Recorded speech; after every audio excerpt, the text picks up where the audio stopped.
शङ्कराचार्यमध्यमाम् अस्मदाचार्यपर्यन्तां वन्दे गुरुपरम्पराम्।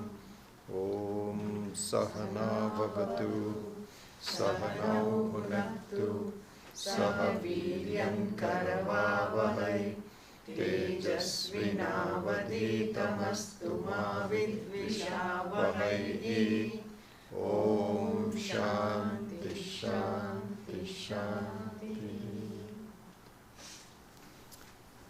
So I thought over the holiday weekend we'll just take one section and just spend some time looking at it. So there is a section in the 6th chapter of Panchadashi .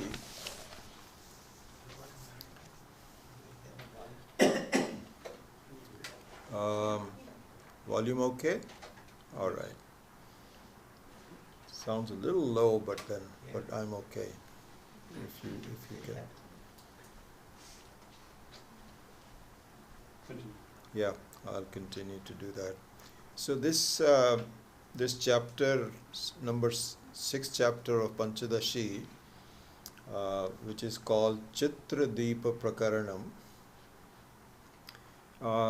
has a subsection which I thought I would take up because Swami Vidyaranya has done a superb job of looking at the nature of Maya as part of this discussion, and to know that to understand that is a very important step in our lives as we deal with the world. Just 1 second.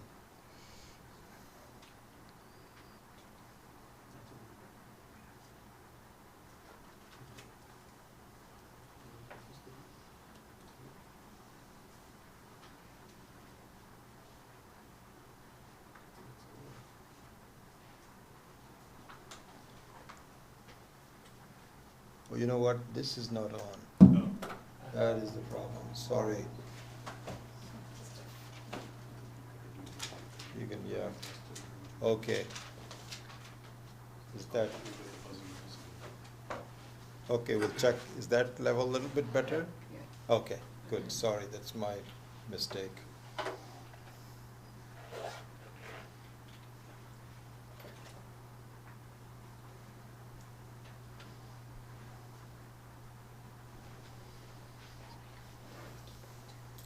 So in this class, what we will do is to capture the essence of what Swami Vidyaranya has attempted to point out, and look at various aspects of it. The verse that the Panchadashikara Swami Vidyaranya has chosen is a verse from Shvetashvatara Upanishad. It's the Shvetashvatara Upanishad, and it's from chapter 4, verse number 10. And it goes like this. Verse, actually, often quoted by all the acharyas, and it goes like this: Mayam tu prakritim vindyat, Mainam tu maheshwaram, Asya avayava bhutaihi tu vyaptam sarvamidam jagat. So Mayam tu prakritim vindyat, Mainam tu maheshwaram, Asya avayava bhutaihi tu vyaptam sarvamidam jagat. This is the verse. And though as part of this explanation of this verse, the various aspects of Maya are sketched out, which we will try to get the essence of in the next hour and a half or so. So I thought we would do that. So to begin with, what it and this is really meant for, this is a revision. It's nothing brand new that you don't know already about. You've already been students, but it is good to review it from time to time, from different angles, so that our understanding becomes a little clearer. Because this is the way it is, that our sense of the truth about what we are seeing and who we are, it's not easy to reveal. It takes a while, and one has to just keep on looking at it, analyzing it, etc., thinking about it, and so on. So, that being the case, the picture that this verse is presenting, and we should look at it in two ways. This picture that is being presented, again, I think familiar to you, should be looked at in two ways. One is that the world that we experience, our life and our experiences and so on, this is what it is all about. How do you view it? How do you analyze it? So this can be analyzed and looked at it in two ways.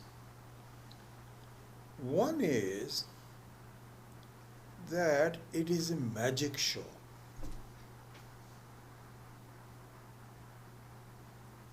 Life is a magic show. This is one way to look at it. The other way to look at it is just a drama.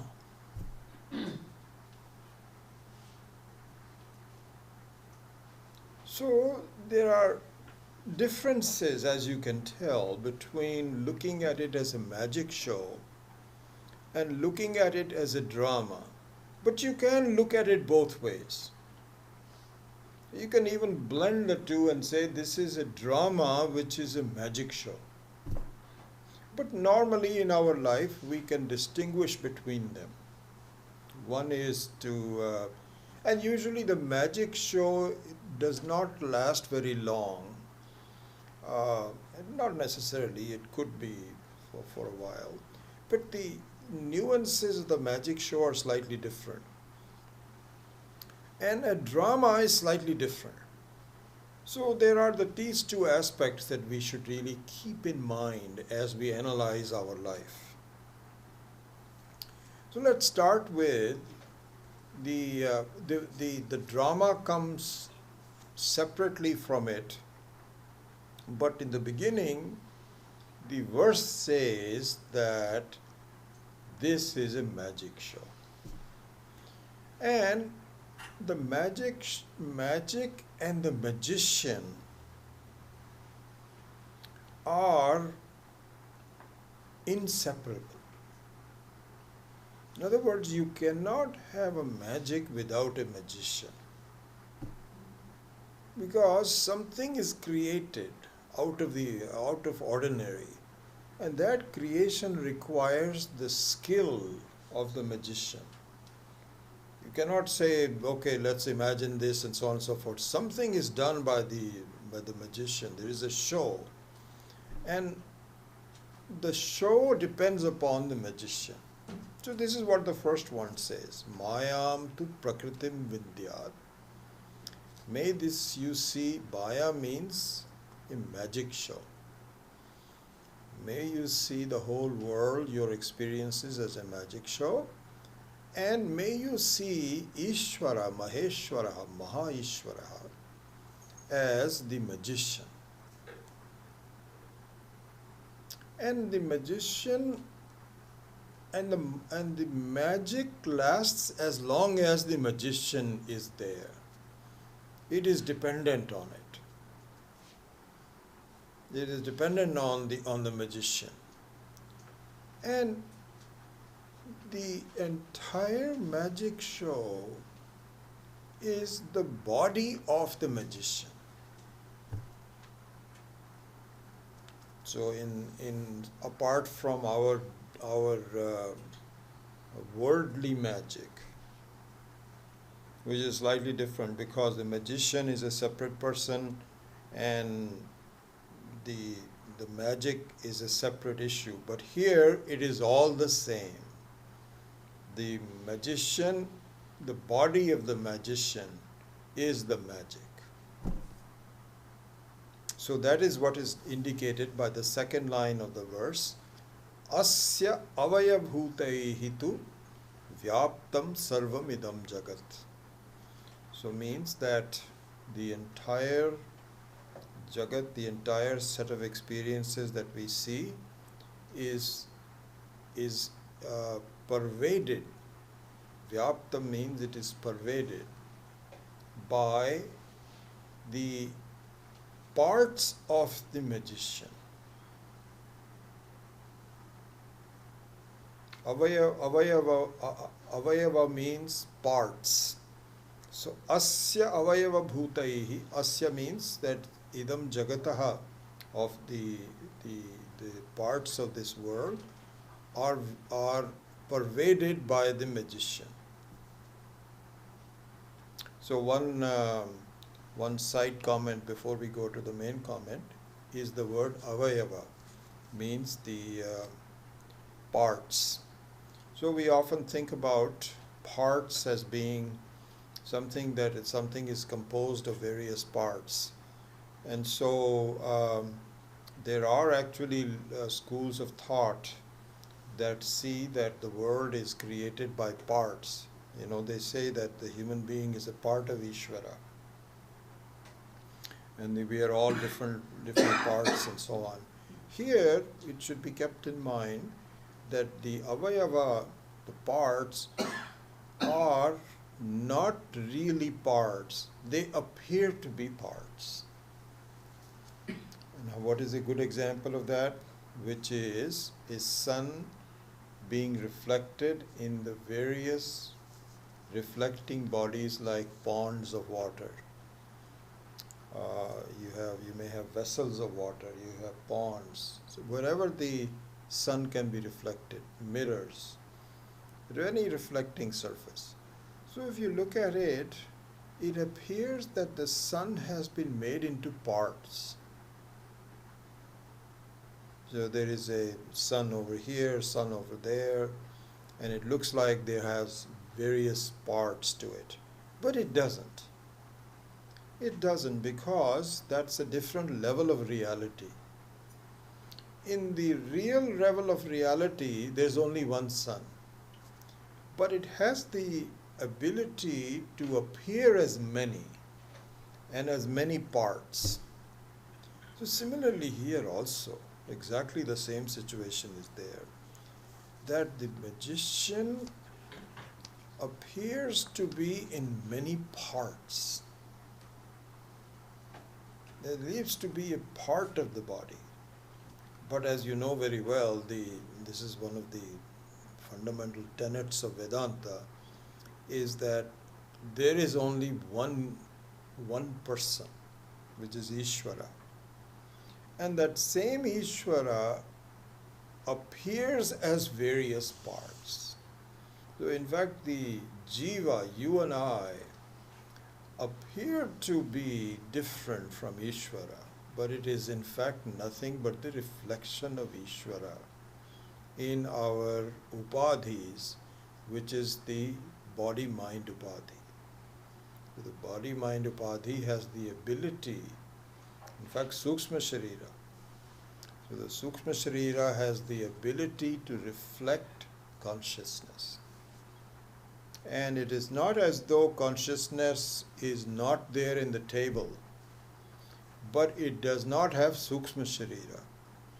So it's not as though the sun cannot be reflected on the wall. It is. The sun is also pervading the wall, but the wall doesn't have the polish that it requires for a mirror to reflect the sun clearly. So similarly here also, anyone that has Sukshma Sharira has the ability to reflect the consciousness. And if you don't have Sukshma Sharira, the consciousness is still there, but it does not clearly reflect it. So this is the side commentary on the word avayava. So even though avayava means part, but it is not a part like part as though it's a part by the reflection. So that is the case. So going back to the main topic again, the magic and the magic show. So there it says that the world we live in should be looked upon as a magic show. And the way the magic is created is through Maya. Maya is the instrument. In fact, you can say Maya is the magic show. This is the way it should be looked at it. So having looked at it that way, and the second aspect of that, which we can also visit later, which is that it is like a important aspect to look at. You can also get a lot of insight by looking at it that way, that it is a play. There is a play going on. And so either one of them you can look at it, either one. So now let us look at, because the mind says, I don't get it. What do you mean by it's a magic show? So in order for the mind to grasp that it is a magic show, we have to look at the nature of the magic. What it means is that this is what is called, we need to look at the lakshana of Maya. Maya, the lakshana of the Maya means what does it look like? How is it that is a magic show? I don't understand it's a magic show. So lakshana means something which uniquely defines an object. It's called lakshana. So lakshana, just for example, the very typical example of a lakshana is that of a cow. So if you were to describe a cow and the unique lakshana of a cow, it has many parts that it has common with other animals. It has 4 legs, it has a body and so on.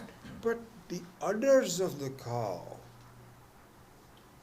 through which milk is taken, uniquely defines the lakshana of a cow. And so if you were to teach a kindergarten class, then you'll have to sketch out a cow. You can sketch out a horse and donkey and so on and so forth. But they don't have udders. So an animal with udders in a unique style is called the lakshana of a cow. So similarly, we see something which is the world that we all experience. But what are the lakshanas that we should be very cognizant of? So now let us look at the various lakshanas of the cow. And so, lakshana of the Maya. So now let us look at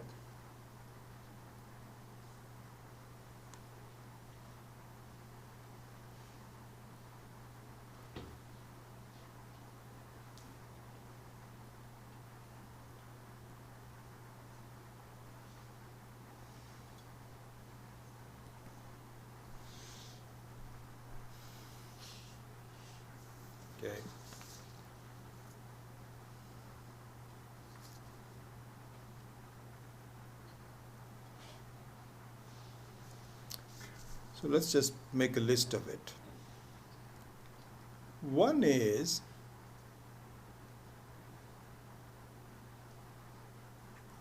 that it is always known in the form of idam. idam means this. And that also is nothing but a potential this. So when we, let's say you want to go to Fremont, which is at that Fremont and this Milpitas, it is potentially a this Fremont if you go there. So everything is this, this, this, this, this. This is the first Lakshana of the Maya. That really all your experiences will appear to you in the form of this experience. And this experience means I'm seeing, I'm feeling, I'm looking at it, I'm touching it, I'm smelling it, etc. This is the first Lakshana. Okay. Then the second Lakshana is that it is in the form of Jadam.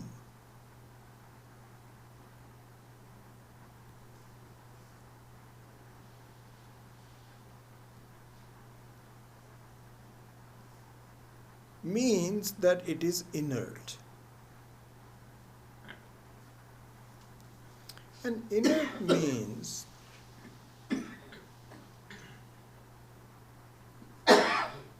not effulgent.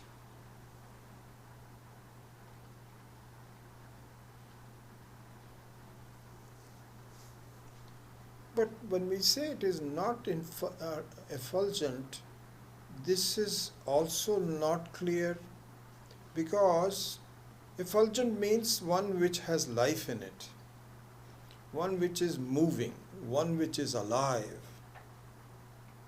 So this is also not true, not really understood, because when you see people or any moving live animal, that also is effulgent. So how can you say that it is inert? I can see that the tables and chairs are inert, but people are not inert, and people are also this. So the Lakshana means that all of them must be true. It's not one or the other. Every one aspect has to be true. So if it is this, which is idam, how can it also not be Chaitanyam? Because the definition of Jadam, we should understand the definition of Jadam, which is that it is not self-effulgent. It is dependent effulgence. So it has the ability to reflect. So this is exactly the same thing, that it's not as though, so you can say that suppose you have a reflection of a sun in a mirror. That reflection in the sun also is so bright that you cannot look at it, just like the real sun.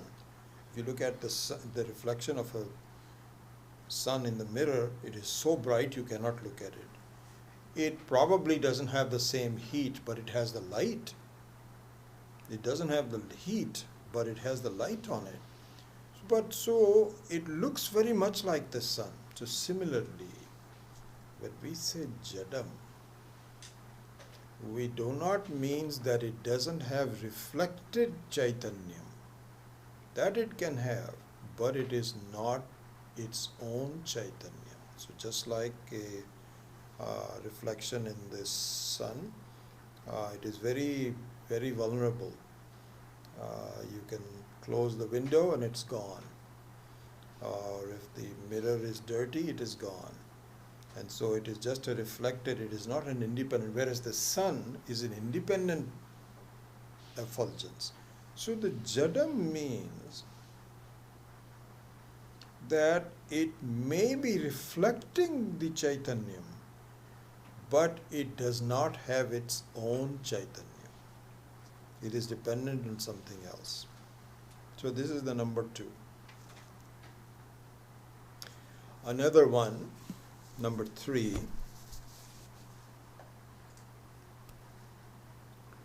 it is Tamorupam.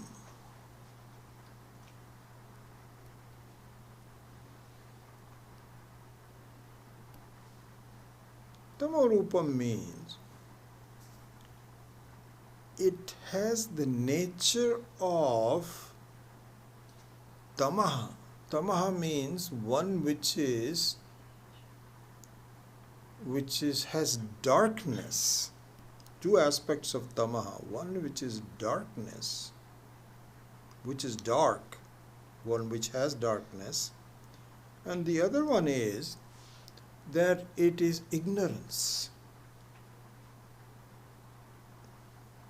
It has ignorance. So here Swami Maheshananji in explaining these, I'm collapsing. This is about I think about 15 or 20 different verses from the Panchadashi, which explains all of this. So I'm just sort of collapsing it for one. I want to finish it today. And so here in explaining this, Swami Maheshananji says, look at it. You are asleep, completely asleep, in which case you have two aspects to the sleep. One is that it is dark. The other one is you have complete ignorance. Out of this tamo rupam comes out the waking of the human being. And in fact, the same thing is true for the waking of the entire Jagat. So at the end of a kalpa, the whole thing becomes tamo rupam. Tamo rupam means that it is not as though it is not there, but it is not visible. So in the night time also, your and my personality is still there, but it is non-functional. We are not talking, we are not thinking, we are not experiencing, we are not relating. It is just absent completely. It's suspended. So the Maya is exactly the same way, that it is born out of tamo rupam. And in fact, Swami Maheshananji says that really you cannot, and this is the truth also, our Acharyas, our Shastra says this, that you do not go from Jagrat Avastha to Swapna Avastha without going through Tamo Rupam. So the darkness and the complete ignorance is the core. And from where you take on some trips, you go to Swapna Avastha, then you come back to Tamo Rupam. Then you go to Jagrata Avastha. Then you come up to Tamo Rupa. And so one of the lakshana of the Maya is that it is born out of ignorance. And in fact, this is another aspect to consider in the magic show. In the magic show, and we can also bring in the other aspect that I was talking about, which is a drama. So look at it both ways. In both of them, what is necessary is that you are not looking at the reality. There is something that is covering your reality in order for you to participate in the magic show. So in the magic show, whatever, I don't know how, I still don't understand how all this is done. But in the magic show, your existence as a human being is modified completely. And you become smitten by the magic. And the same thing is there in the drama also. So if you are really absorbed in a drama or a movie is a good way to look at a drama, your personality as a person is suspended. You are into it as a participant in the drama. And this we will go into that a little bit more detailed. I want to go into the participation in a drama in a little bit later on. But the essential aspect of that is tamo rupam. And in fact, it is said, our Shastra says it, that really the Mainam, Maheshwaram, cannot create this without tamo rupam. You cannot do a creation without ignorance. It is a pretend creation, through and through. And if you are able to see the pretension, you are done. You are done.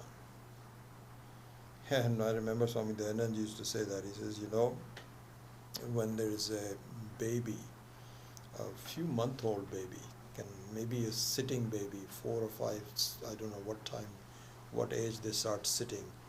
And so what happens is that they are probably breastfeeding, so they are still so young. So all they exist is the mother's milk, and they get hungry, and so they want the mother's milk again. So the mother says, there was only an hour ago, there has to be 2 hours. So she has to entertain the baby. So the way she entertains the baby, I remember Swami Dayanand used to say that she would cover herself with her sari or something. And the kid starts to cry, what happened to my mom? And then she opens up the sari and then smiles, and the kid also smiles. Then she does it again. So this is how she passes 1 hour before the next feed is given to her. Really, this is exactly how our life is also. It is just going back and forth between tamo rupam and Jagrat Avastha. But the essence of that is a kind of a covering. And so another way to look at it is that we are looking for Ishvara. Looking for Ishvara means that we are looking for a reliable source of happiness. This is what it means. Ishvara means, that's just a word. But really what we mean is something which doesn't come and go. But in the meantime, it comes and goes. For a while I'm happy, then I'm unhappy. Then I'm happy, then I'm unhappy. Then I found that I found out. Just at that point, my happiness disappears. And this is like a magic show. It's just very much like the mother covering herself with a sari, uncovering herself with the sari, covering it up, exactly the same situation. And our anxiousness continues on until we understand the presence of the unchanging Ishvara, which is nothing but my own nature. When that happens, the magic show disappears. Oh my goodness, this was just a way for me to entertain myself. Or a drama disappears, as we will see a little bit later on.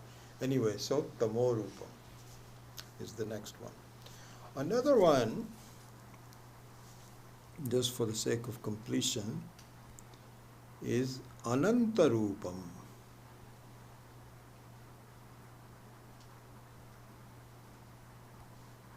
Ananta rupam means that is infinite. And there's a lot of commentary on this point in the Swami Maheswaranji's commentary on the Panchadashi. So various ways of looking at it. One way to look at it is that everyone in the creation has an experience of Maya. Everyone. Because we are the very essence of Maya itself. In other words, the looker is also part of the Maya. One interesting commentary on that, if you go back to the very first one that we did, which is called Idam. So the Maya presents itself in the form of this. And this needs to be modified a little bit. How? Because when I look at the table, it always appears to me as this. But if I look at my own body, it is not always as this. It is a confusing mixture of this and I. You can look at it as I, which is what we do. Or you can look at it as this, either one. So I would modify the first one, which is called idam rupam. Just to be consistent, I should say idam rupam, jada rupam, tamo rupam. Rupam means the form of it.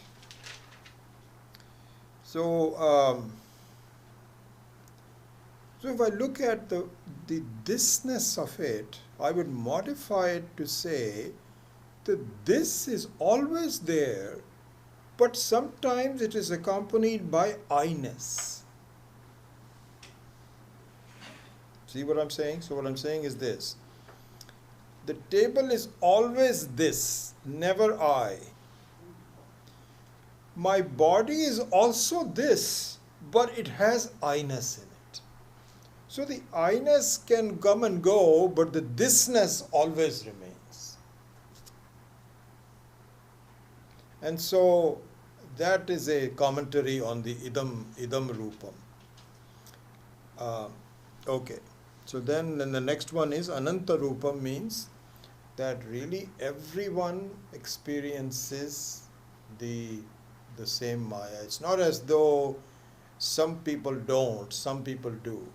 And also it is truly infinite. Truly infinite means you cannot see, okay, this is, I think I have understood, this is how much the size of the universe is, as the scientists try to do. They try to see that how big is this in a universe? How many billions of stars? So they try to put some kind of a value it. You cannot do that because it is infinite. So one of the lakshana of Maya is the ananta rupam. Then we come to the most important one that we will spend the rest of the time on this class on, which is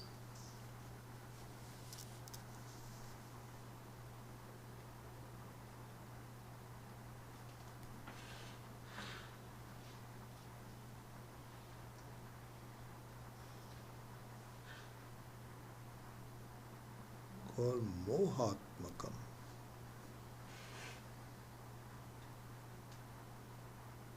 The nature of being incomprehensible.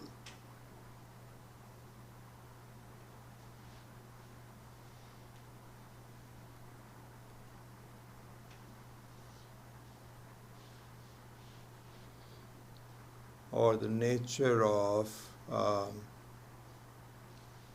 you can even say confusion.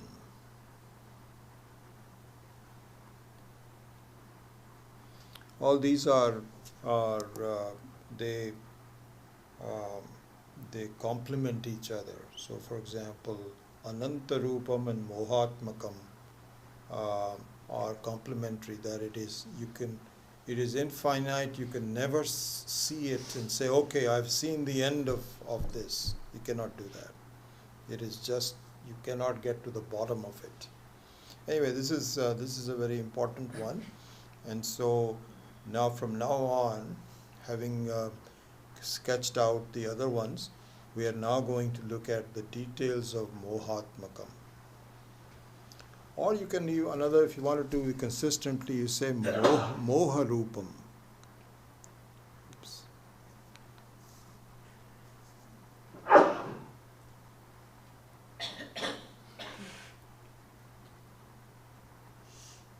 So the word moha means one which is various meanings to it. One which is not true, one which cannot be grasped exactly the way it is.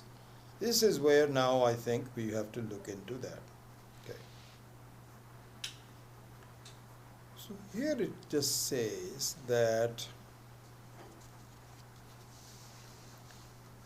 it is full of paradoxes.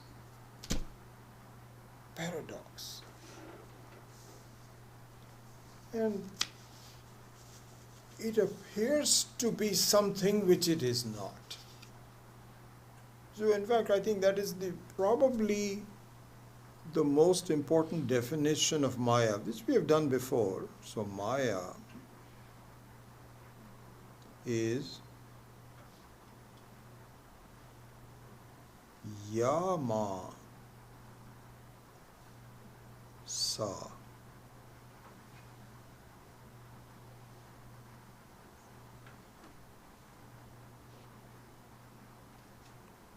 We can say the one,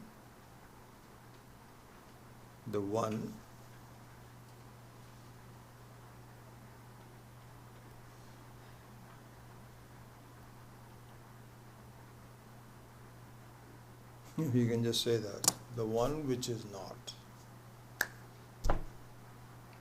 This is the paradox.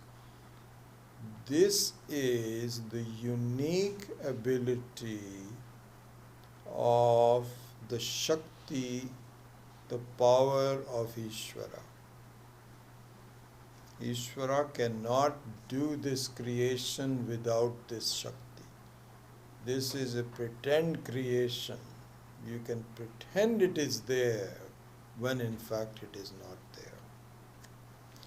So this is what is called mohatmakam. And this is where I think we need to really understand various aspects of it. Okay, one important aspect of this is, if you combine these two together, Anantarupan and Mohatmakam, you come up to the most important, I think, essence of our experiences in life, which is that this magic show is going to go on and on. It is a continuous magic show. Or if you want to look at the other aspect of it, it is a continuous drama, a continuous movie. And it has no beginning and no end, except when you understand it is a magic show or a drama.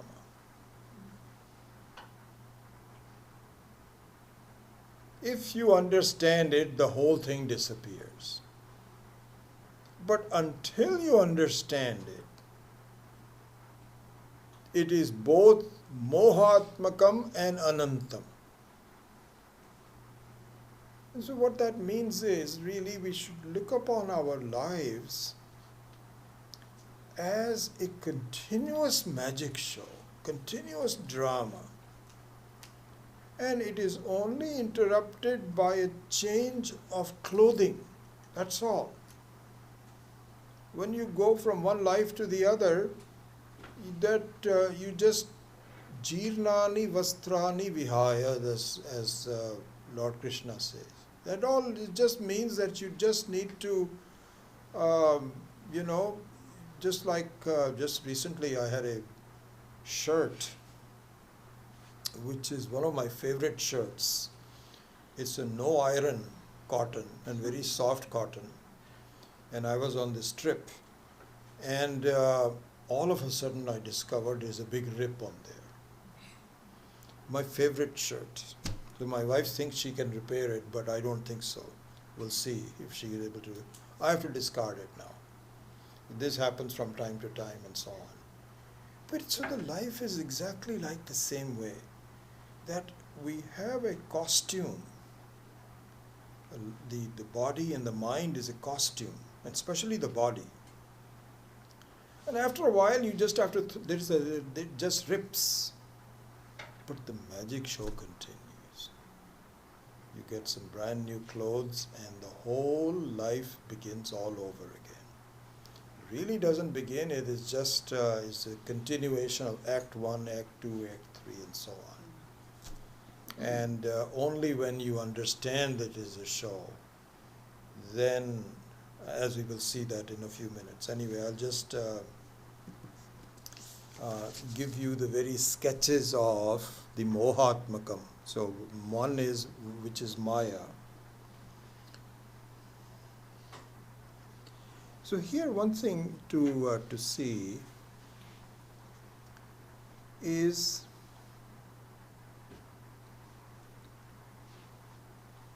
the nature of joy. So in terms of nature of joy, what is said is,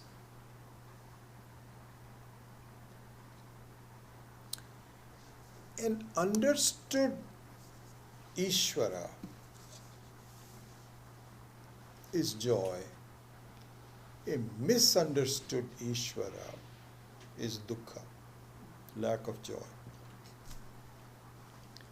An understood I, Ishvara and I being the same, the Atma and Ishvara being the same, an understood I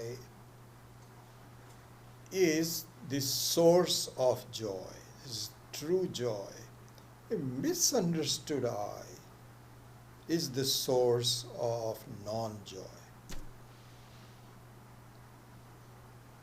So really speaking, the Mohatmakam means, the reason I'm bringing this aspect just for a while, the reason I'm saying that is that the Mohatmakam means that the same object, here not an object but a vastu. So an object means something that you cognize away from you, but a vastu means the very nature of something. The same vastu can be a source of joy, or the same vastu can be a source of non-joy, depending on your understanding. This is the classical example of the rope and the snake. If you know the rope as a rope, then it has some usefulness. You had some rope lying there because you wanted to tie some things up. It's harmless, it's very helpful for you. But the same rope, if it is misunderstood due to whatever reason, you have fear of it. Same object. So the I-ness is the same way. The I-ness means at this point, I have no appreciation of myself as the very source of joy. And I've rejected it because I don't understand it. And instead, I am looking at the reflection of the I in various things and going after them. But it is not going to be a source of joy because that is not the real source. And so this kind of a show that goes on, and it is all due to Maya. It is really an amazing thing if you just look at this. How is it that I don't understand myself? How is it that I don't know that I am the very how is that possible? How can I not know that I am the very source of joy? You talk to anybody outside and you tell them, they'll say, you're crazy. What are you talking about? What classes are you attending? What is this? I mean, just go and, do some things and just be a normal person. What is this I business and so on? Just amazing. This is what the Maya does. It really does. It just throws a veil over yourself. This is an amazing thing. This is not an ordinary power. This is extraordinary power, honestly. Because ordinary power is that if you don't understand an object, then you can make a mistake. This one I understand, everybody understands that. But to extend it to the eye, how is that possible? This is what Maya does. This is how powerful it is. Incredible. Another aspect of it, I just want to go on to different things. Okay, another one is, so these are sketches of the Mohatmakam. Or from now on, everything is nothing but details of. Another one is that it is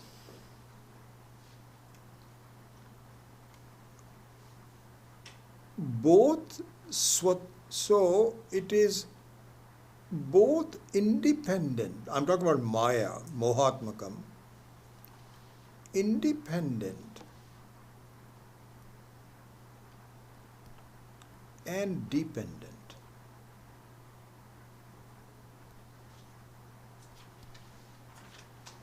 So here I'm actually reversing it. The independent in Sanskriting would be Swatantra.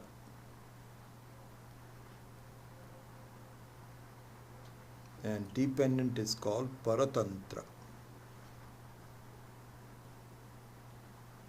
or Aswatantra, either one. Look at this, the paradox of Maya. Look at the paradox. Viewed from the standpoint of dependence and independence. So first of all, any kind of a power, Shakti, depends upon a person. You cannot have a Shakti without a Shaktiman, isn't it? So you cannot have a dance without a dancer.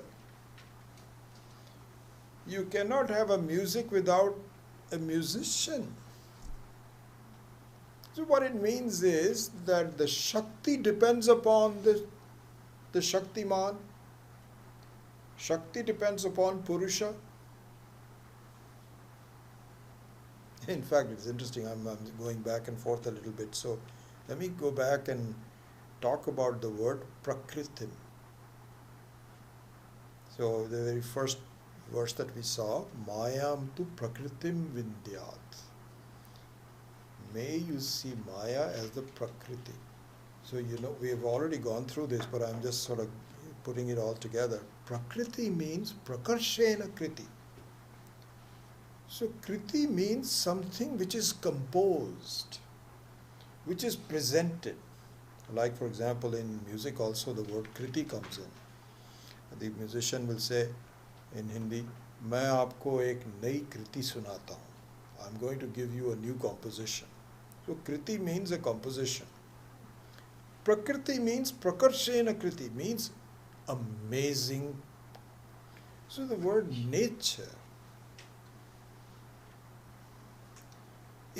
means an amazing creation.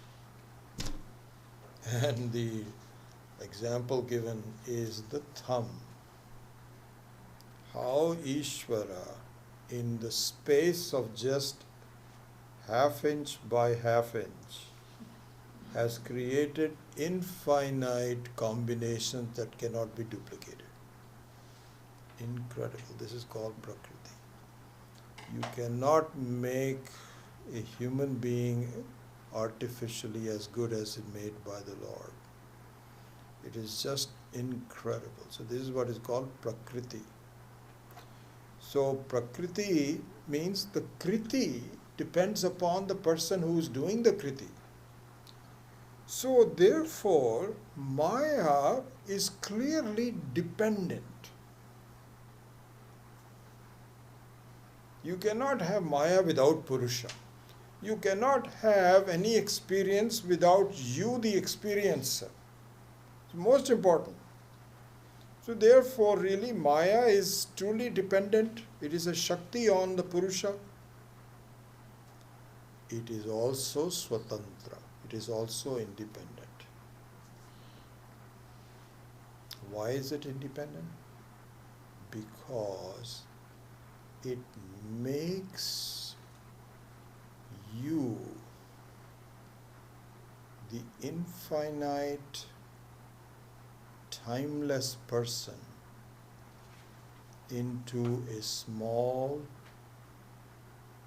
dependent person. It makes the whole space into a room space.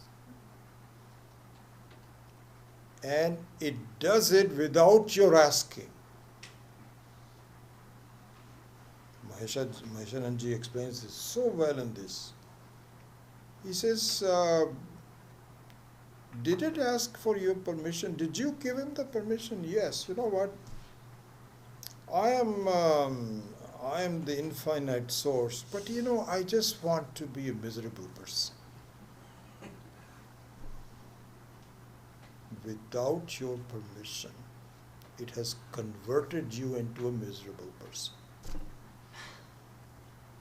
It is independent. It has the independent capability. And the independent capability of capturing you depends on you. It is both dependent as well as independent. As all the acharyas, Swami Viditatmananda and so on, they all say, really speaking, one of the things that as we make progress in the understanding of Vedanta, this is a very important thing to see. And Swami Viditatmananda, I think, expresses it better than anyone else, is that your sense of smallness is blessed by you. You are a participant in it. In the beginning, it just doesn't look like, what? I don't understand. I want to be free, but I'm not free. I don't want to participate in it. Yes.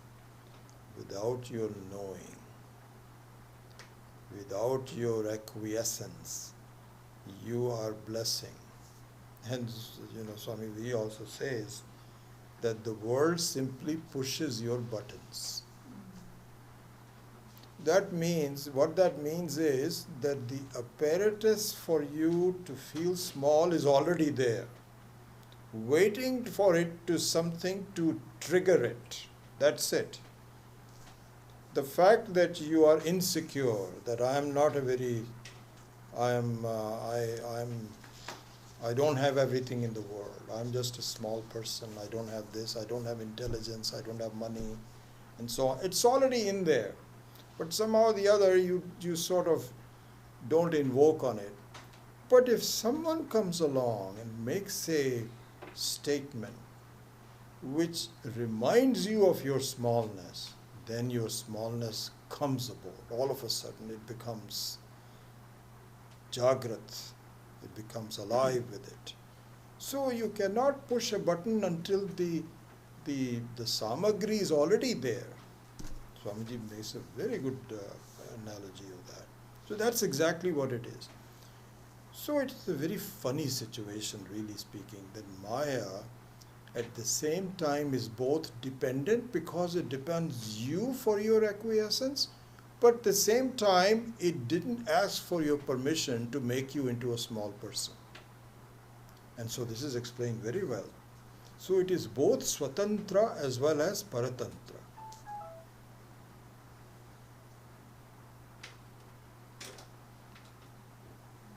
Okay, then the next thing is, how are we doing with time?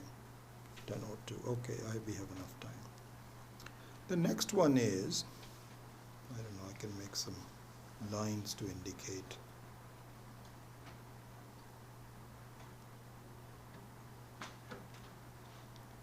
So this is perhaps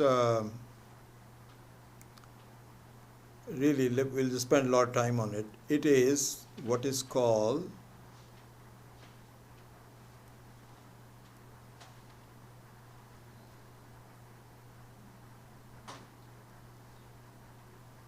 Anarvachaniyam.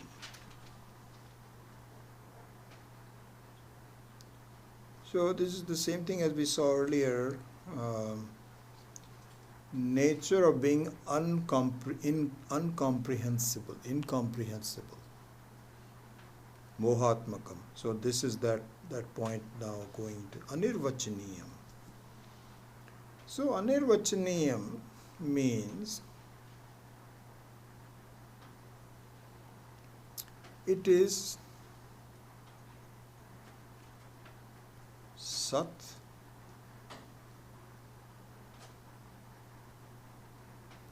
Asat Bhyam.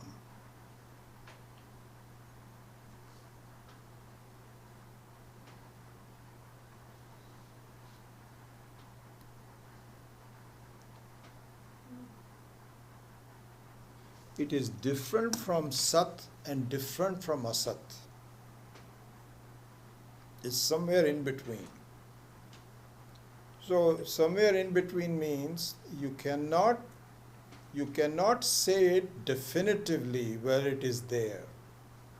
Because the definition of Sat is what? You know the definition of Sat by now as students of Vedanta. The definition of Sat is one which can never be violated, which never becomes a Sat under any circumstances. Any circumstances mean what are the circumstances? Time is one, space is another, and Vastu is another. In other words, nothing ever can cancel it. This is the definition of Sat. And this definition of Sat only fits the Atma. Nothing else fits it.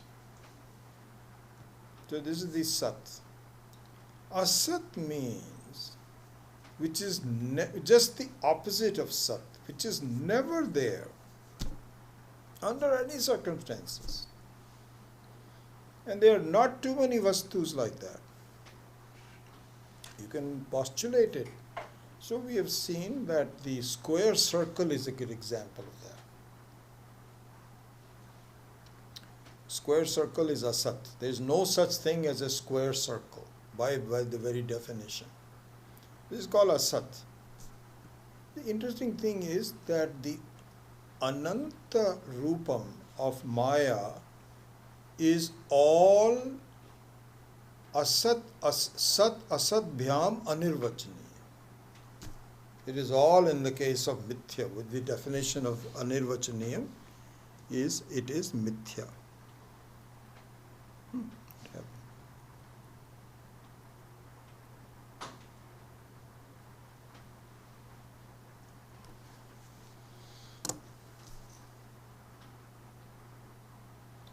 So Mithya means, and this is exactly how the whole creation by Ishvara is made. So exactly the same thing that we said earlier, that Ishvara cannot make this creation unless there is a pretend creation. It looks as though it is there when it is not there. And as looking at as being there, it has a certain sense of fooling people that it is there. And the example of that is, as you know, the ornaments of gold. So here the gold is Satyam, and the ornaments are Mithya, because the ornaments do not have their own value other than gold.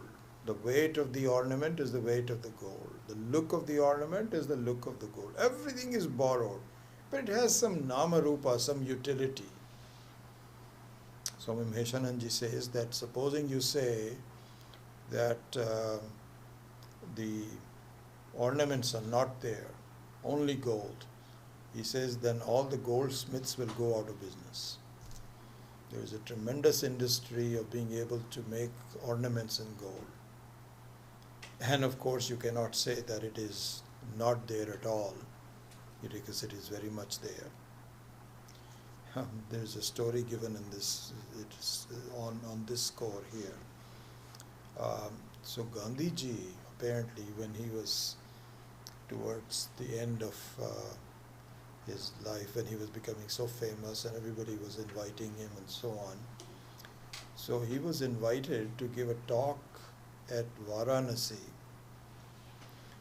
on the jati of the people, the classification of people, Brahmana, Kshatriya, etc., etc. So he was invited to talk about it. And he was a very knowledgeable person, and so he talked about the fact that there are various ways to look at it, which we also learn from the Shastra, that it is really most important one is that a person's jati depends upon the guna of the person. You are a Brahmana because you are a study of truth. You just want to learn, regardless of whether you make money out of it or not, regardless of whether somebody respects you or not. You are a researcher and a scientist, completely taken in by the beauty of what you are searching. That is the definition of a Brahmana. And so really speaking, you find that scientists and so on who are, last week I was in Alaska on this trip, and I tell you, I was so impressed by the youngsters, some of the older people as well, who were so knowledgeable about the nature, the animals, and the preservation and so on. It was not just a job for them. And they don't care about, they just want to, and just their knowledge was just amazing. Anyway, this is the definition of a Brahmana. The Brahmana of the Lakshana of a Kshatriya is one who is very brave and strength and so on and so forth. Anyway, so Swami Gandhiji was asked to give a lecture on the jati of the human beings. So there were two schools of thought that approached him while he was in Varanasi. So one were the people who are temple keepers and so on. They all felt that the jati is, you are born in the jati. If you are born as a Brahmana, you are a Brahmana. If you are not, then you are never a Brahmana. That's it. This is one thing. And so those were people who invited him to give and so on. And then there were people from the Banaras Hindu University who was the professor there, and they also invited him. And they wanted to have him talk about, the fact that really it is all because of your profession and how you behave yourself and so on. And so Gandhiji was torn between these two. And they also said, Gandhiji, so tomorrow when you talk, make sure you represent our view. So they were all sort of thinking about what is. So Swami Maheswaranji explains this. He says, Gandhiji gave this talk and he says, you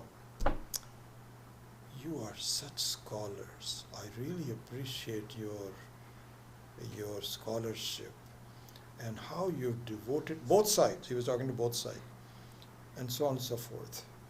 And I am just a fakir. I don't really know these things. All I do is that I just want to do this and so on and so forth. I think the two of you should get together and decide what is the best way. There's nothing I can give. They all said, oh my God. So this is what is called anirvachaniya. And this is a very important thing, really speaking. Why? Because there are people who are saying, we will figure it all out. We'll figure it all out. And we can tell you exactly what to do, what not. one very interesting thing. Um, I was listening to the talks by Swami Paramarthananda on this Ashtavakra, and so he was saying, "This is a very, very good thing to do." So the scientists, he didn't say that exactly, but it triggered some thoughts in my mind on this. So if you look at Einstein and other scientists, they want to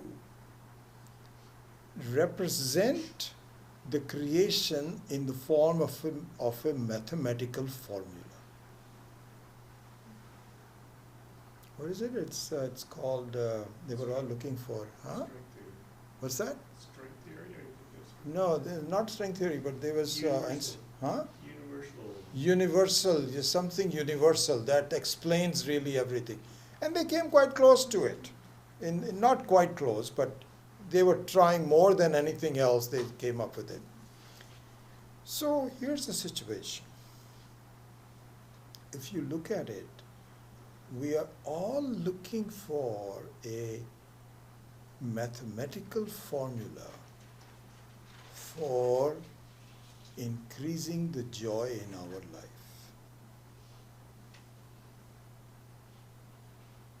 It is almost like, you can really represent that. You can say, okay, good health, this is very essential.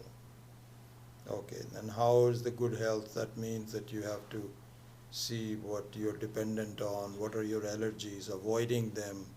So there's sub parts to that, but anyway, this is one of them. Then education. What do you need to know? Is just language enough? You should be a scientist? Should it be this?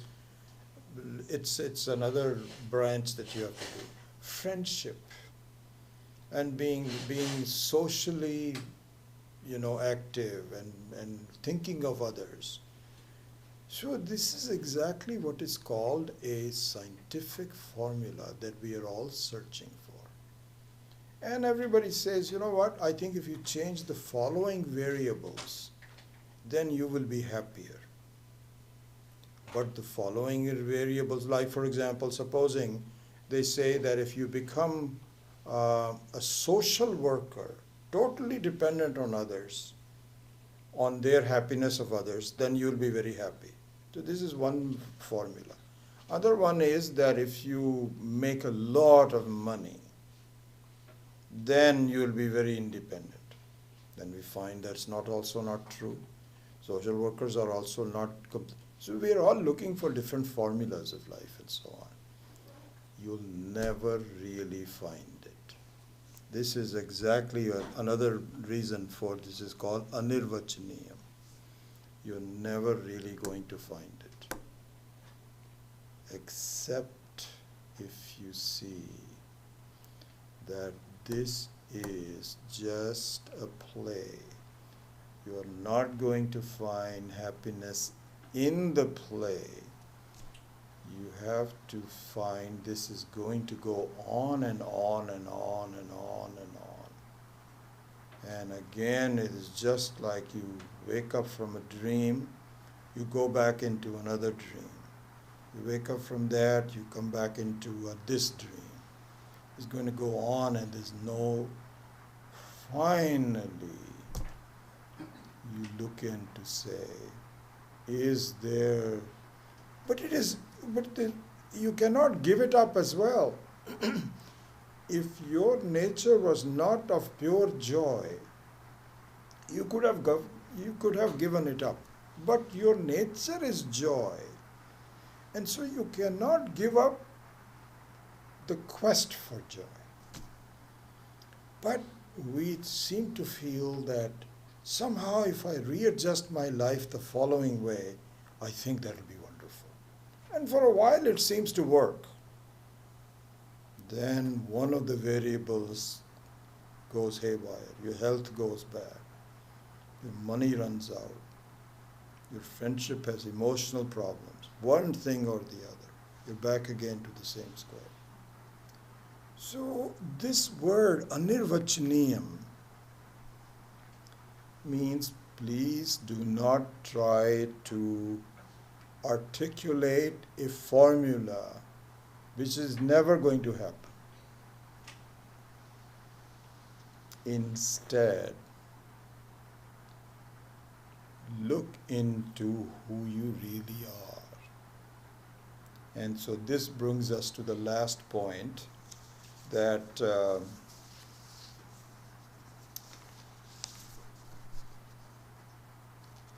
best way to look upon this is, don't you see that this is a superb drama created by Ishvara,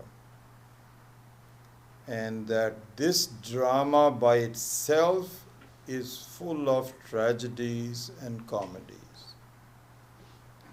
No drama can be enticing unless it has a storyline. But you are not in the drama for real. It is just a role that you are playing. And the drama is so well made, and the scripts are so sophisticated, and the drama has so much length. It creates sub-dramas and sub-dramas and sub-dramas. And in the end, you have to see that you have a personality separate from your role. You are a person separate from the personality. And please get tired of this playing the roles as soon as possible, and see that you are not any one of the roles. Who is this person that is playing the roles? Investigate that. Don't be totally involved in feeling that I can figure it all out. You're never going to figure it out. This is going to go on and on. And the only figuring out is, who is it that is figuring it out? What is your nature? And when you do that, the strength of the drama in taking over your life will diminish. Because the following stages come in. One is that you are unable to distinguish between who's playing a role and who's the actor and so on. Absolutely nothing. Then the second stage is, then you are told that this is a drama. But you still don't know who you really are. So it still appears as a semi-drama for a while. And then finally you begin to see that the power of the drama will diminish.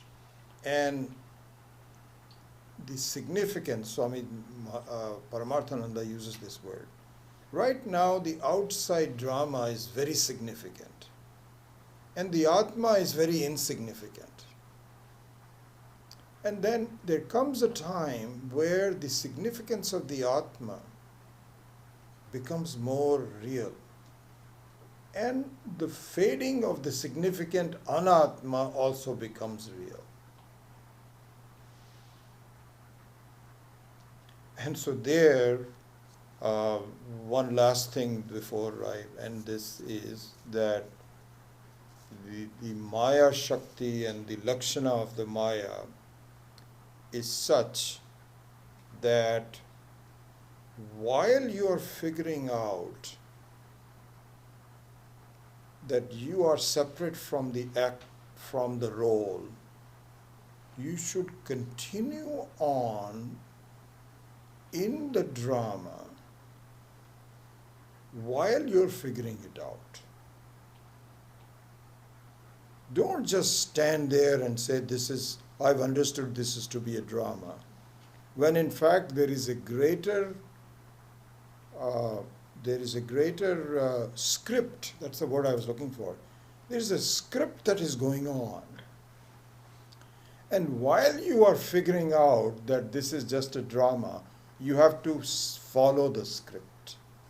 You remember that example that I think from elsewhere that I had given you from Swami Maheshananji. This is a beautiful example.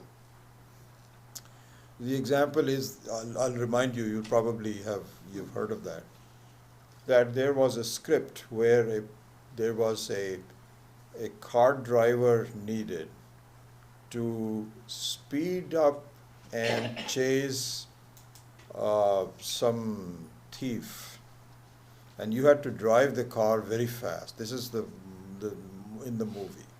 This was the script in the movie, and that you were given a role that you are the policeman. You have to get into the car, and this thief is going to be driving at 100 miles per hour, but you have to really make sure that you follow him. And in the end, you will not catch him. He will lose you. This is the script. So this person auditions for the script and he gets the role. He says, yeah, I'm a very good driver. And I'm used to doing this, so on and so forth. So they said, okay, you get the role. So then the movie starts. And so then the car chase starts. It's a real, in a street and so on. And the fellow says, the script says that I'm never going to catch him. So why should I really go so fast as to endanger my own life? Even though I'm a good driver, but there's always dangers. If I'm driving 100 miles per hour, it's not easy. So I will try for a while. I'll go up to 60, 65, and then he just speeds away. And then, so the cameraman and all these people, they all come back and says, what happened? This guy did not do this. So they said, I know the script. You should not have told me the script ahead of time. I know what the script is. So what difference does it make? They'll say, first of all, you're fired, and we'll never give you any recommendation. So this is our situation. Our situation is that as you study Vedanta, please follow the script of the other people.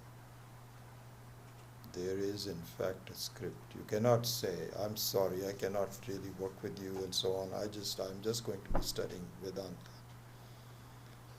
What will happen is, because you'll say, why not? Why can't I do this? What will happen is that already you have problems in your life. They will multiply. Your family will disown you. Your friends will say, what a strange person, I don't know what has happened. Because they don't know. So they view as part of a molecule. So your pretension of the script has to continue with that. While you do that, so what will happen is, look at this, here's the situation. The so-called pretend script will assume even greater reality if you don't know how to deal with it. Not going to work. This was exactly the lesson given in the Bhagavad Gita. That listen, Arjuna, you keep on fighting.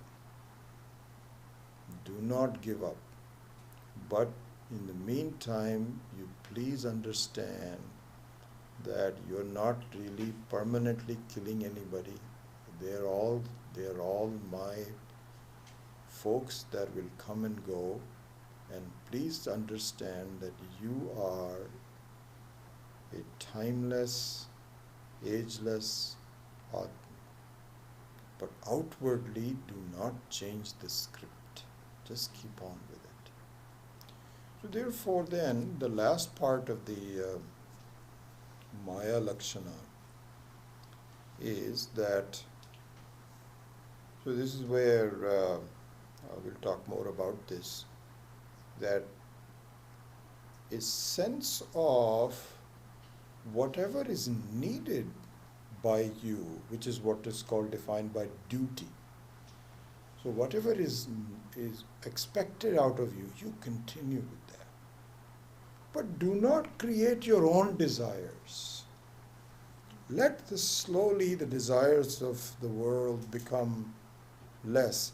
And in turn, the power of the desire turn to an understanding of yourself silently.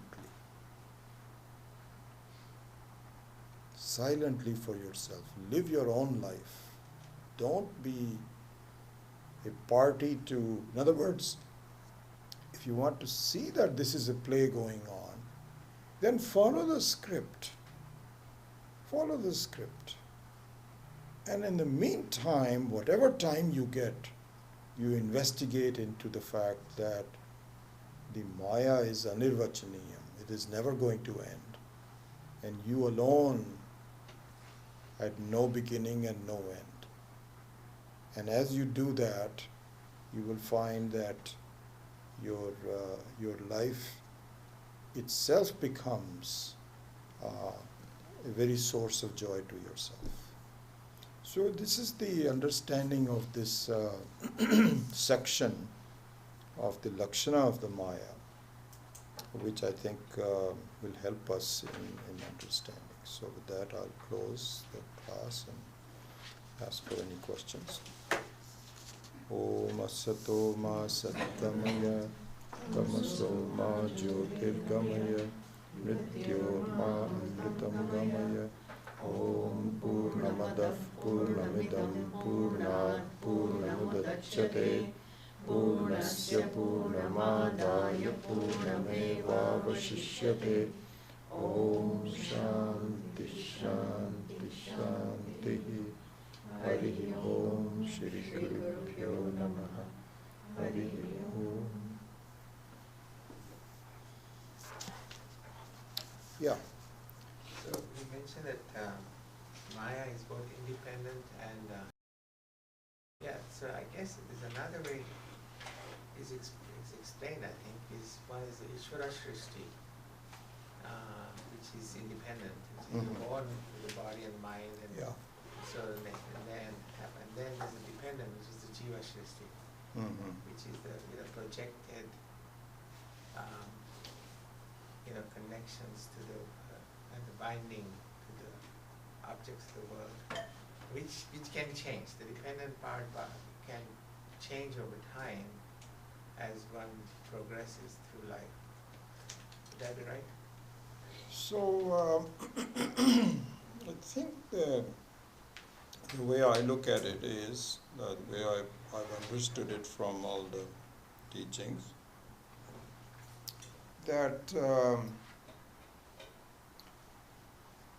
there is if you look at it from a Ishvara Srishti standpoint, that I prefer to look at it not from the standpoint of two separate Srishtis, but in the standpoint that there is a play going on, which is the Ishvara Srishti, which has its own script, and the script involves karma and karma phala, continuation of life, how much happiness you will get in this life, all those kinds of things. This is all Ishvara Srishti. Okay, so it's a play. But we don't look upon it as a play yet. We may later, but at this point in time, I convert that into a different way of looking at things. Like, for example, I don't see the continuity of life as a straight line. I only see it as a beginning and an end. And I have only limited amount of time, and I am not very happy yet, and I'm trying to maximize it. And I employ whatever tools I have to maximize my happiness, means that I avoid problems, I go after solutions, Raga Dvesha comes in, and in doing all of this, I don't see the Ishvara Shrishti, I superimpose upon it something of my own value. But then if I'm told that there is something interesting going on, that this is a big play, whereas in fact you are separate from all of that, then the strength of my own projection Exactly. becomes less. Yeah, that is the Jiva. Yeah, so that's how Ahankara, mamakara, all of these. all of create- those karahamkara, Exactly. mamakara that we will study in more Correct. detail, and Correct. that always happens, yeah. And that changes over time as you progress. And that's the That point. improves hopefully. Yeah. You know, we can make it worse by not really. This is where my prayer to Ishvara is that may you give me the right thoughts so that I channel my life in the right direction. If that happens, then I wouldn't say it changes, it improves. Yeah. You become more aware of the so-called Ishvara Shrishti. So yeah, that is. Yes. Is it same thing as saying you are a Swatantri at the same time you are a Paratantri? You know, same So it's the same thing is true also, because what happens is that one has to understand that if you see the unchangingness of the Atma and the fact that I am an independent source of Chaitanya, I am the Chaitanya Purusha, I am the one that is blessing my own problems. And so let me remove my blessing of the thoughts. Let me just any bad thoughts. Let me continue on with the good thoughts. And so that is the independence that I have. But in the meantime, there is a certain vasanas that I have to live with, and I have to make sure that those I don't. That's the following of the script. So the Swatantra and Paratantra, I should say that the Paratantratvam is going to diminish over time, and Swatantratam is going to become more prominent over time. So I have to, there is a portion where both of them are going to vie for my attention, and I have to put the right kind of emphasis on them. Yeah. and that change takes place because of you're following Karma Yoga and the Karma Phala? Essentially. For in the beginning, yes, until the Atma becomes so powerful that then even those things, this is what's called Jnana Yoga, and so there then you have much more dependence on yourself as a person and less on the personality. Yeah. I have one more question. Yeah. Tamo Rupam, Yes. it has both the dark side and the Darkness and Is it ignorance. something like black hole, essentially, because it loses all the power? I mean, you can look at it that way, but I think instead of, going into that, I'm not sure about Yes. all the scientific aspects of the black hole. I think the best thing is that we are, the night and the day is a better example for us, yeah, in that sense. Thank